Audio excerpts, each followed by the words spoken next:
Hello, friends, and welcome to our pro-life reflections on the readings for the third Sunday of Lent in Year B.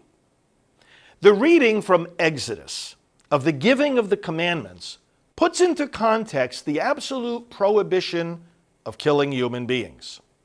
Before he says, "Thou shalt not kill," God says, "I, the Lord, am your God, who brought you out of the land of Egypt."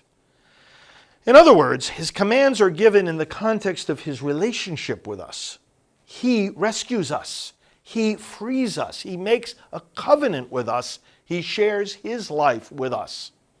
It's from these realities that flow the commandments. He's not simply imposing something on us from the outside, but rather he's showing us what the new way of life entails. We obey the commandments because we're God's children. We respect life, not just because God said so, but because God is life. We are to be truthful because God is truth. We are to be just because God is justice. And if we share in his life, we will act like him. This is the positive context in which our people can understand the absolute command to respect, promote, and defend life.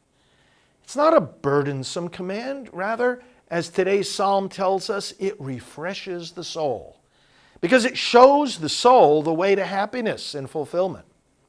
Our Lord's promise to raise up the temple of his body, as he states in today's gospel passage, completes this whole context because it's only through his resurrection that the life of God can be given to us. That risen life, of course, is what the catechumens are preparing all during Lent to receive. Moreover, each of us is preparing through Lenten penance to renew the promises of our own baptism at Easter. The promises to follow the new way of life, which the commandments reflect.